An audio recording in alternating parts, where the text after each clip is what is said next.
Welcome to the party. I'm Sam Ekstrom of Locked On Sports Minnesota. The Saudis came for the sport of golf. Are they coming for your favorite football team next on the Minnesota Football Party? Locked On Sports Minnesota podcast. It's endless Minnesota Vikings talk with the diverse voices of your local experts. It's time for the Minnesota Football Party. It's your guys hanging out talking next level Vikings football. So join in with Pro Football Network's Arif Hassan, Locked On Vikings Luke Braun, Superior Sports Talk's Luke Inman, and Vikings insider Sam Ekstrom, plus the biggest names in Minnesota football for the Minnesota Football Party. And it starts now.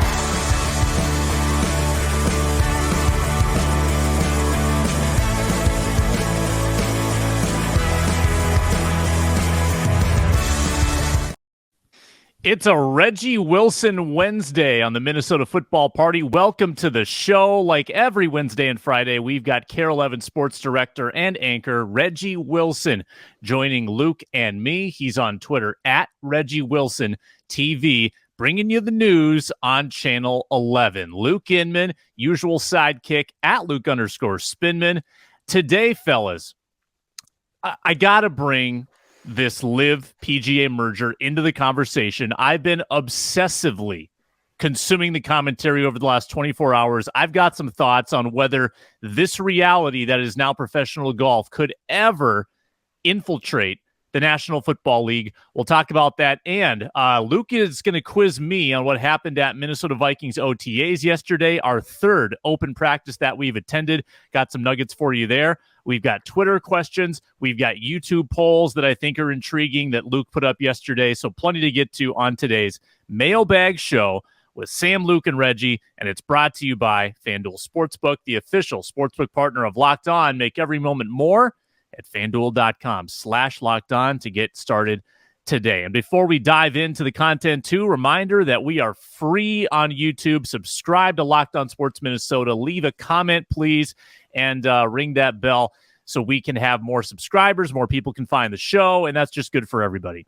We're also free and available wherever you get your podcasts. Reggie, what was your jaw drop level when you saw, and I don't think you're a big golf guy, but what was your jaw drop level when you saw PGA merges with Live Golf? Did that register for you? Is that a big news story in your circles? So my first reaction, because it was happening as I was waking up, and I woke up and I was just like, so what was all of that for? And then you get on Twitter and you see the discourse with, what Jay Monahan said, linking Live to 9/11, and it was just all kind of gross when you think about how it ended up playing out. And then he kind of tried to put the toothpaste back in the tube, hey, look, man, I had a different set of information back then. The information has changed, and so, things are different now. And it's just is it really that different, my guy? You basically called it sports washing. You basically said that it kind of attacked, not even kind of, it did attack the integrity of the game.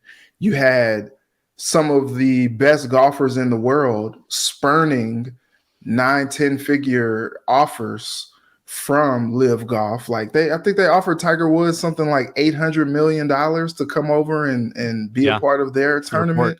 Yep. And he turned it down over his loyalty to the PGA. Not that Tiger needed all that money, but I mean, if you had a chance to make close to $1 billion, I mean, why would you turn it down? You know what I'm saying? And so you're like, okay, look, you got to be loyal to PGA, be American, and turn this money down, have a backbone. And then Liv was like, hey, man, look, if we float you this 100 mil, or we can make it 200 mil, or however, whatever you want, baby. You want to go ahead and combine? Can we go ahead and do this? We're printing money over here. Can we do this? And Jay's like, you know what? This is good for the game of golf. This is a landmark day. And you're like, what? What? What are we doing?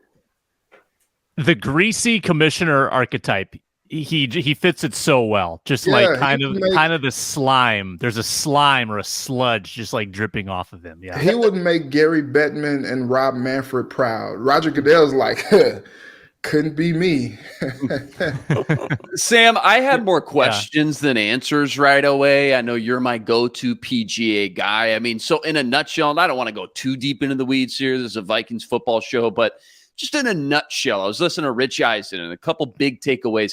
This is Saudi Arabia buying the PGA Tour, obviously. In turn, though, also buying the lawsuits, right, that are going on between the LIV Tour and the PGA Tour, buying those and then dropping these lawsuits, correct? Because that's part of this merger, right? Isn't it? These litigations are going to get dropped. Isn't that kind of at the end of the day what it's all about? The LIV players want back in on the PGA Tour, and the Saudi prince, he doesn't want to be deposed. Yeah, well stated by you. And I thought the commentary on Rich Eisen yesterday was really good. He had Alan Shipnick on as well, who was really good. Scott Van Pelt was really good. There are so many smart golf commentators who can lay this out in great eloquence and detail. Brandel Chambly on Golf Channel, phenomenal. And he's been the biggest critic of LIV all this time.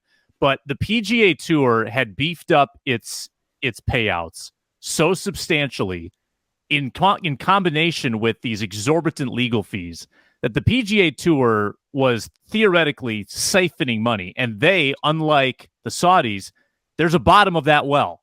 Like you can actually kind of get cash poor if you're the PGA Tour, whereas the Saudis have no bottom to the well. We're talking like a fund that is closing in on $1 trillion. So there's not, money is not an issue. They could play the long game, bleed the PGA Tour dry. So it was incentive for both. Saudis don't want to get deposed.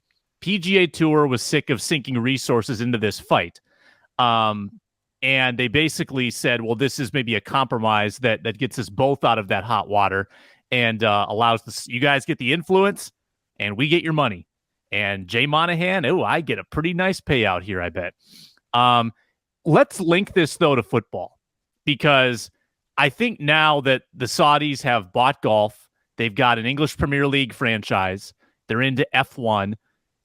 This may not end. I mean, I think if you heard the, Yasser Al-Ramayan yesterday, who's the head of this thing, talking about all the different spheres that they have looked into for the Vision 2030. That's the Saudi initiative, Vision 2030. How can they, get their claws into all these different industries? And I think that you think about other sports, tennis, could they get into tennis? Could they get into other sports where there are like independent contractors that could go play for a new league? Could this ever work in football? I do have some thoughts on that. And I think the answer for now is no. Number one, to field just one team, think of how many players you would have to coax to come over, right? To field a division, think of how many players it would take. Like, you need teams to play against each other. LIV only needed like 10, 12 pretty good golfers to make that work. And then they just filled in the cracks with like, the also-rans, the old guys, the has-beens. You would need to recruit a lot of guys in football. And hey, if you created a non-salary capped league where guys could get paid way more than they do in the salary capped NFL, maybe there's an appeal there. But what other league has ever worked, right? Like from a viewership standpoint, fan interest standpoint, you would have to get so many players to jump that I just don't think it's realistic. And football, too, is not a global game. It's not global like soccer. It's not global like golf. American football, there are interests in other parts of the world, but it is fairly contained to America. And I think the Saudis have more of a global interest. So I don't think it's realistic. But, hey, like we talked about, when the dollars increase, the money goes up and up and up and up. People can change their minds fairly quickly. So, guys, any thoughts, Luke, on whether football could ever be affected? Yeah, you bring up a lot of great points, Sam, why there would be a lot of roadblocks, right? A lot of speed bumps. And you talk about, man, you would need such a large pool of talented players to jump ship. But The one thing I do think about in the back of my mind, I think about all these NIL deals in college football right now. If you can recruit some of these top high-end college prospects coming out, sure, right away, the first 3, 4, 5 years might be a little muddled with lower talented players. But if you could steal a third of the draft class every year and get those guys to come sign for you and play for bigger money, then I think there could be something there as far as matching that talent pool 6, 7, 8 years down the road. Obviously, once those younger guys get into that league, develop and progress into what, hopefully would be superstars over in that league. So I get it. I think it'd be tough for sure. I don't see it in the cards, but this seems to be the first domino to fall now that they've got their foot into North America. Yeah. Reg, any thoughts? Yeah, I just don't see it happening, but it is interesting as the NFL is trying to grow the game into more of a global type game. We got games in Germany, we got games in Mexico, we got games in London, and, they're trying to increase their international footprint. Maybe the Saudis see an opportunity to get in on it. I mean, NFL, they're making money hand over fist. It's like, it's just easy. They're like printing money at this point because everything that they do, we're consuming it. And they're like, look, we're going to have people playing on Friday on Black Friday. We're going to have people playing on Thursdays more. We might have people playing on Tuesday. Remember during the pandemic, we had Tuesday games. You wake up, you go to work, come home, and then on a Tuesday you're watching the Buffalo Bills play. You're like, this is awesome. Yeah. I can see maybe the Saudis wanting to get in on something like that, but I don't know. It just seems a little bit more far-fetched. I think the game of golf is just so unique in that it does give that like international feel that you can kind of like manipulate it a little bit more. And these NFL owners, man, like, I guess if the payout is good enough, but they're kind of, they hold on for dear life. There's some control freaks. So I don't know that they would give in to that. There have been so many other leagues too that have tried to rival the NFL. You look at the XFL, the USFL, and, all these different other leagues that have tried to come and rival the NFL. And the NFL is just like, we're still the NFL, bruh. So get in line. We're making more money than you can ever make. And so I think that might be one of those situations still. Yes. I think that maybe compared to starting their own league, that just gaining a seat at the table would be the Saudi Arabian goal. The NFL does not allow foreign investment in their purchase of teams. And that's why the bid for the Commanders, the $7 billion bid at the 11th hour from Brian Davis, which has come under great scrutiny because they think it came from the Middle East.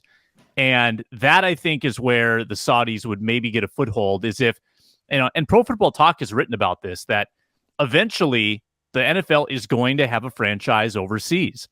And that's going to globalize the game a bit and bring it overseas. And then when you have franchises overseas, well, then you might let your guard down and end the regulation that says you can't have foreign investment. You open that up because suddenly the game is global.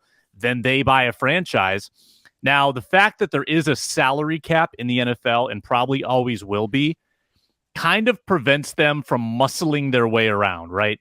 Because they just muscled their way into golf. They forced players to leave the PGA Tour. It would be hard to do that in the NFL. And in addition to that, Jay Monahan made this deal under the cover of darkness. There was no one to really check him. There was no board. There was no vote. It was ridiculous. I don't know how that structure wasn't set up before. I don't know how he was allowed to do that. But the NFL has better checks and balances, I think, with the 32 owners having to vote at the league meetings.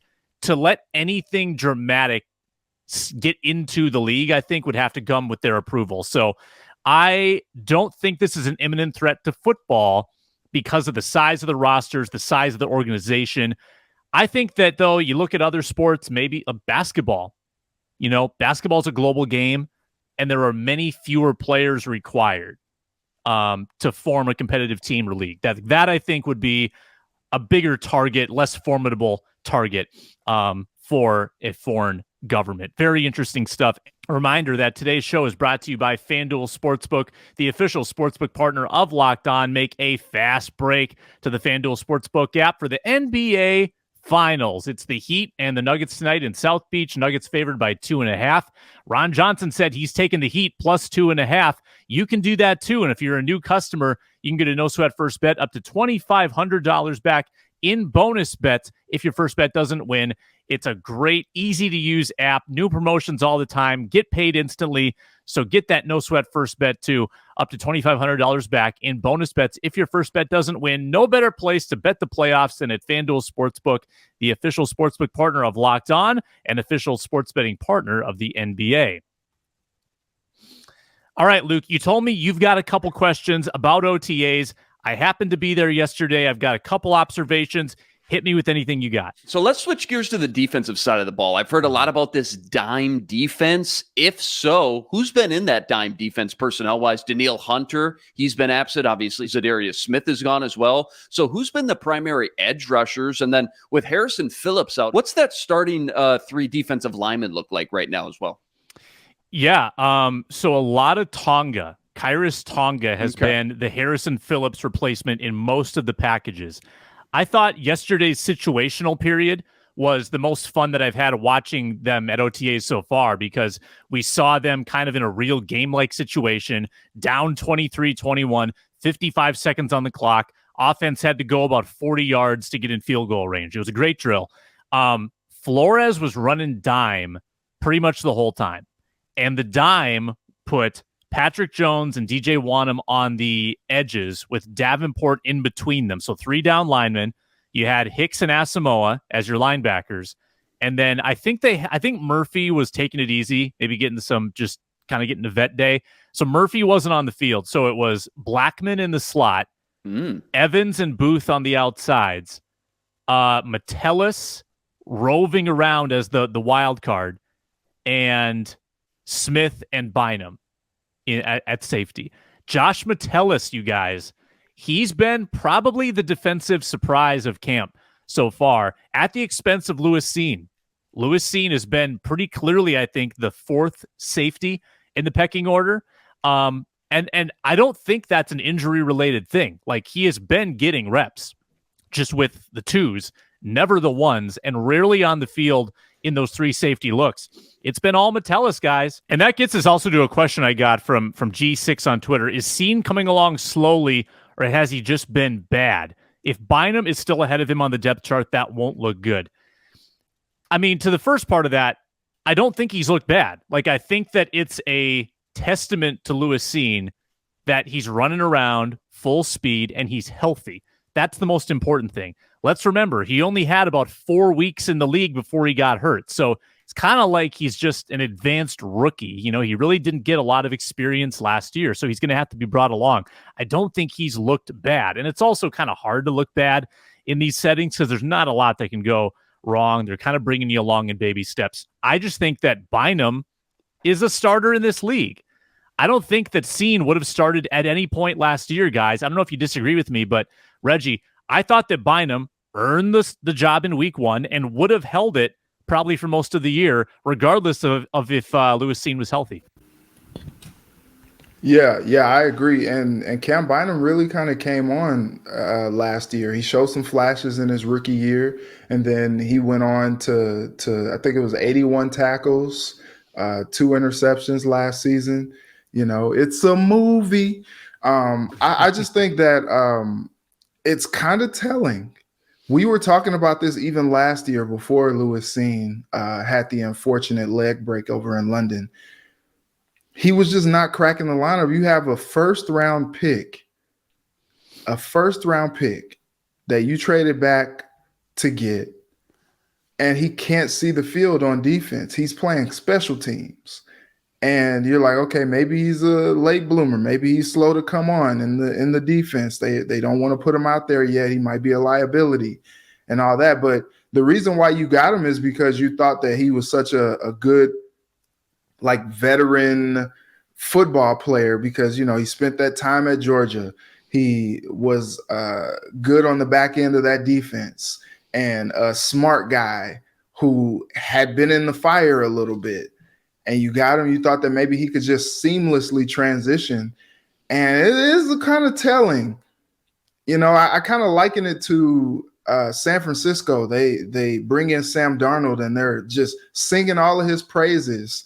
And Trey Lance is coming off this broken leg, and he's like, yo, I'm healthy. I'm over here. You traded, up to number 3 to pick me over guys like Fields and, other guys that you could have taken. You made the investment, but you're singing Sam Darnold's praises, even though I'm healthy. Like, what's going on? And now I'm seeing like, oh yeah, like Trey Lance he's taking the first team reps now over Sam Darnold as Brock Purdy recovers from the elbow injury. And so it is early. It's not training camp. So you don't want to read too much into it, but if the dude can't even like get up to even like second string, you're wondering like, okay, what's going on? Is he not grasping it? Is he having a tough time getting acclimated to this level? Or did they make a mistake?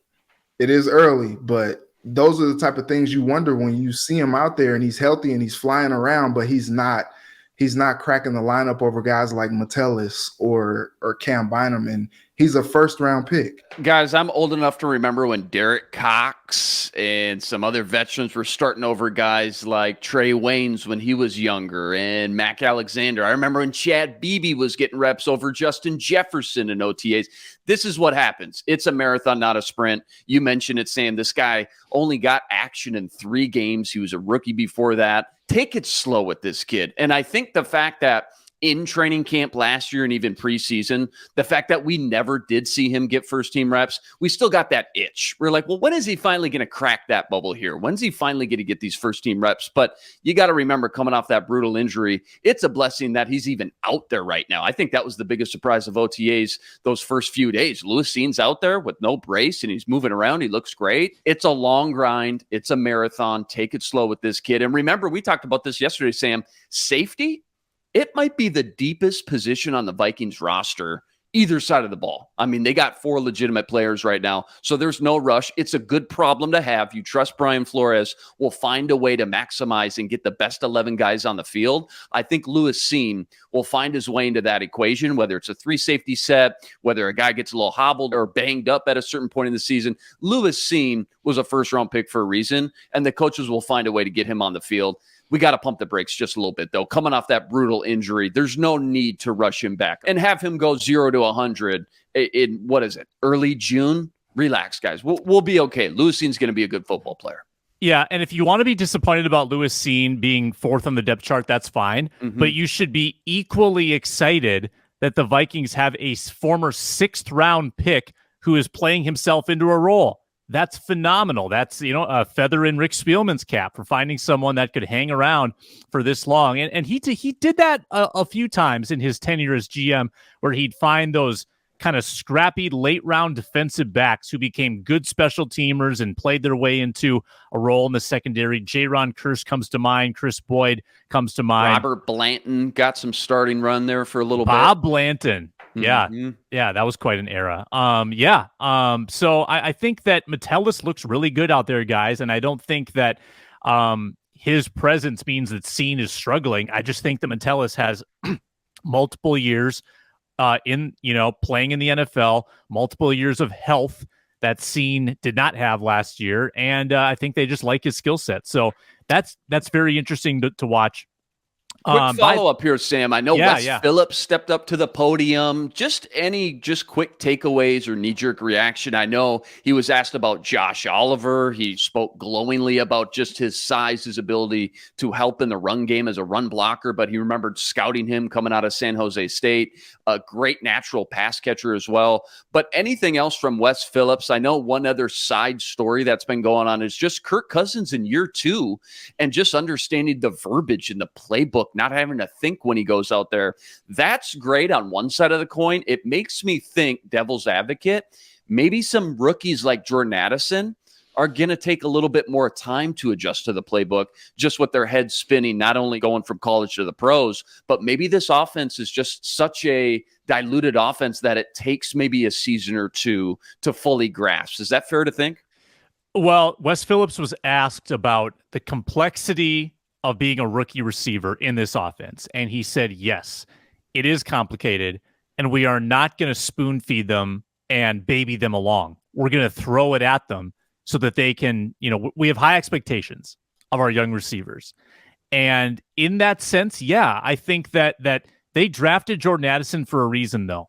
When they interviewed him, they were impressed in his ability to take them through what he sees on every play, why he made the step that he made. He's really a student of the game. We haven't really gotten a sense of that from him yet. He hasn't talked very much. We don't know Jordan Addison very well. All we know is what the team has told us. And from what I've been told is that he is really, really sharp. So I think that they believe he can pick up on that learning curve quickly. But when Wes Phillips says, yeah, we're not going to spoon feed them. Yeah, I think we need to pump the brakes on what we expect to see right away. Like, that reinforces that KJ Osborne probably is your wide receiver 2 starting in week 1. Like, I think that he's the favorite to be that guy. And also, to that point, encouraging to see the progression and development of a guy like Jalen Nailor already from year 1 to year 2. Yes, he flashed. Granted, it was towards the end of the season last year, but yes, he flashed a little bit. But you're just seeing him out there making play after play, as you mentioned last week. And it just gives you a lot of high hopes. If a guy like Jordan Addison does start out the gate a little slow, not to worry. Just give it some time. Be patient. Eventually, once they grasp the entire playbook and verbiage and things like that, and let guys like Keenan McCardell, one of the best wide receiver coaches in the game, do his thing, work his magic, a guy like Jordan Addison will end up being and living up to the hype of that first-round selection. Yeah, I'm dying over there, Luke, because I'm watching Malik Knowles just not participating because he's got the knee rehab. PCL. So I know. He's standing over there by Addison. They're just how's he look? Practice. How's the eye test though? I mean, he looks like a future Hall of Famer. I'm not gonna lie. Number 81. Yeah, he looks like the real entity. But meanwhile, Tristan Jackson is out there making all these plays that I want Malik Knowles to be making. Also, today on the Ron Johnson Show, go check that out as well. Garrett Mogg, the new wide receiver pickup from North Dakota, is on the show. 6'4", 210. He's not slow, guys.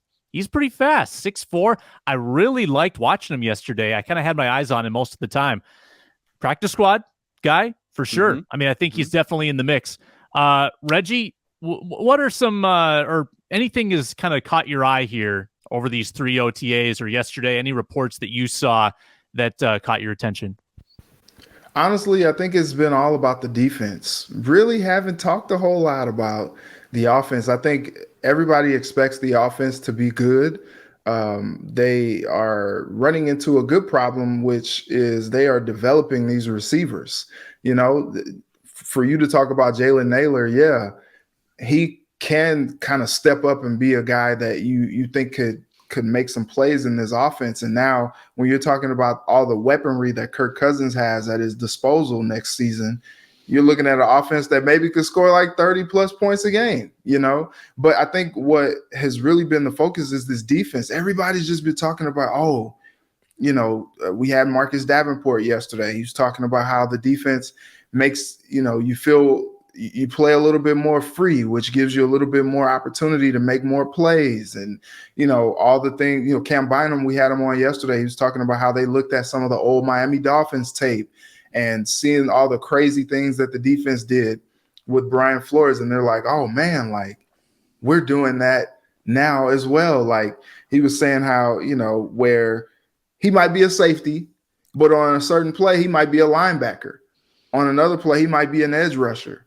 On another play, he might be a corner, just going for it. And Brian Flores not being afraid to blitz at any point, at any point. And so I think the offense is kind of talked about how it's really kind of challenged them and made them better. And I think overall we'll see a better product, moving forward. The tough part is this offense is going to be good. We know that. We knew that, and we know that coming in. I think you all touched on it yesterday.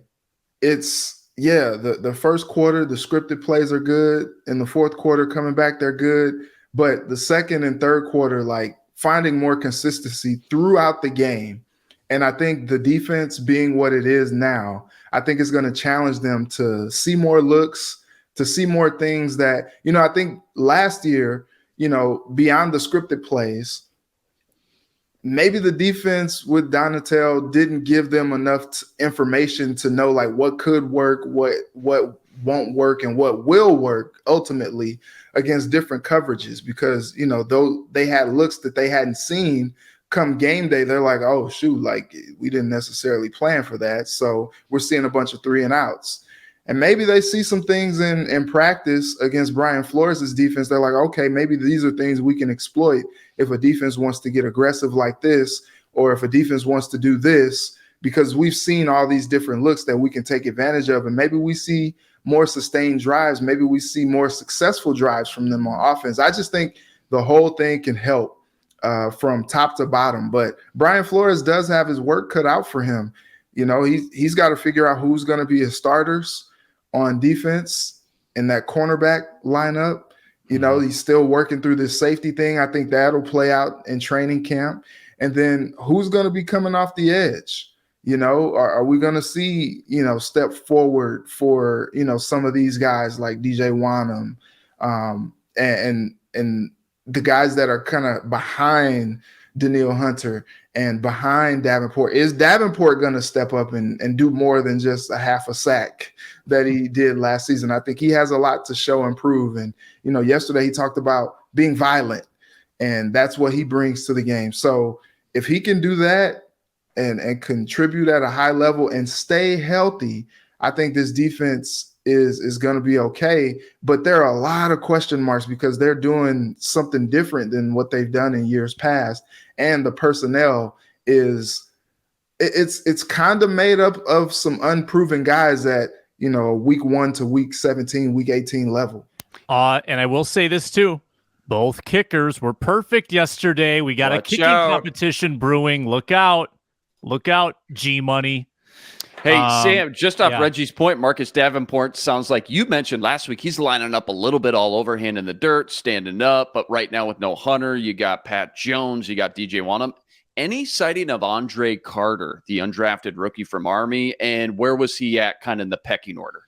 Yeah, I'm glad you asked. He actually got some second team reps yesterday. Okay. Like they have two fields with starters and key backups. And then there's like the less important backups on the other field. And Andre Carter was on the important field yesterday. Wow. And he got some reps with the twos. How about Ivan Pace Jr. while we're at it? Yeah, I think he's been buried with the backups. Haven't seen him it's been a lot of Troy Reeder.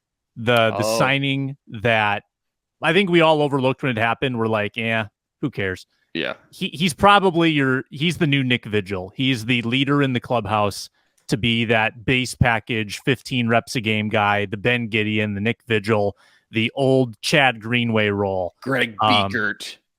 Yeah. Pete Persich. Come on. Yeah. Hey, our everydayers know the deal. We're available in many different places: Amazon Fire, Roku, YouTube for free, wherever you get your podcasts. And now the SiriusXM app. Just search Locked On Sports Minnesota. Find our shows on the SiriusXM app, as well as all of our hometown broadcasts. So the Twins trying to bounce back from another shutout at Tampa Bay, trying to beat the best team in baseball. You can find that broadcast tonight. Every pitch with Corey Provis and Paul Molitor on the broadcast right now on radio on the SiriusXM app. Just search Twins. In closing, guys, I'm going to share my screen. Luke Inman puts together these wonderful community polls, and people vote. We got 1,500 votes on this poll. Question: which running back will benefit the most from a Dalvin Cook departure in 2023? Overwhelming response favors Alexander Mattison, and I think that's technically correct because he's going to be the number one guy. Ty Chandler's who I voted for. You see it lit up in blue because if Dalvin Cook's on this team, Ty Chandler doesn't see the field. Ty Chandler is like maybe a game day scratch and maybe an emergency backup, but he's not going to see the field at all. With Dalvin Cook out, I think Ty Chandler goes from not seeing the field really at all to being like a 30-40% guy. Like I think that his role increases exponentially without Dalvin Cook. And we talked about this yesterday, Luke and I did, but Reggie, what do you think about Ty Chandler's opportunity to kind of do something on this team? Yeah, I mean, he showed flashes. He had a good preseason last year as well, and just another year in this offense, learning things and kind of, growing with Kevin O'Connell. I think it gives him an opportunity to step up. Look, we've seen from this offense, this is not just a one workhorse back offense. So there are opportunities. And if Kene is, your primary kick return guy, he is one of the best kick returners in the league. But, we see kind of like some of these rules that are going into effect with the special teams, like maybe he is going to be a little bit more available to be on offense, and maybe he carves his way as maybe like a third down back or something like that. I mean, you got to take advantage of having that type of speed on your offense. But Ty Chandler seems to be like a little bit more of an all-around, like complete back, and having him come in and spell Madison maybe for a series, but especially, kind of using them interchangeably, that just keeps both of those guys fresh and also just kind of keeps that motor going. And I think he has an opportunity to do that. If Madison is going to be the top guy, you still need somebody to come behind him. Dwayne McBride, he's kind of young. He may be like a healthy scratch, as you were talking about, maybe Ty Chandler would be. And then you got this whole situation with Kene as well. I think those two guys, he and Chandler, are going to kind of be battling for the extra touches. I think Kene wants those touches. But it's interesting, though, because you do have a guy who can take the ball and be a home run hitter, talking about Kene. And so you do want to utilize that. But like I said, you got a guy in Ty Chandler who showed flashes last year, who could actually kind of really make a difference in the backfield with his speed and his youth, and his playmaking ability.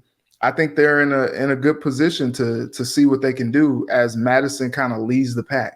Yeah, Reggie hit on a lot of good stuff there. Of these four running backs, I think you kind of split it up into two groups. You got Madison and McBride, feel like a little bit lower ceiling, but in between the tackle bruisers, wear you down, grind those defenses down late in the fourth quarter, but more of like first and second down type of runners.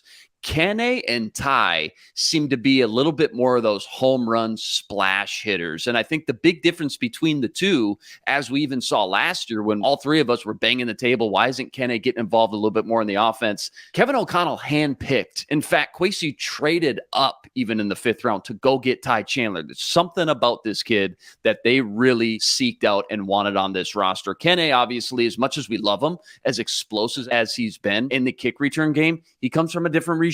Comes from the Rick Spielman regime. And I think KOC and Kwesi, for whatever reason, they just like Ty Chandler a little bit more. So I agree with you both. I think that Ty Chandler is kind of the unsung hero and like the wild card if and when Dalvin Cook does move on, that Ty Chandler is going to reap a lot of those benefits and get a lot more touches. 303 touches to make up once Dalvin Cook leaves. Obviously, Madison's going to get a chunk of that, but between Kene and Ty, I think Ty ends up getting about, I think we said it yesterday, Sam, I guessed about 120 of those touches, which is a healthy amount stretched out over 17 weeks. Yeah, and yesterday Wes Phillips asked, hey, is Ty Chandler getting ready to step into a bigger role? And Wes Phillips answered, and take this as you want, he said, well, he's going to have to be, which says a lot. It says a lot about what Dalvin Cook's future is on this team.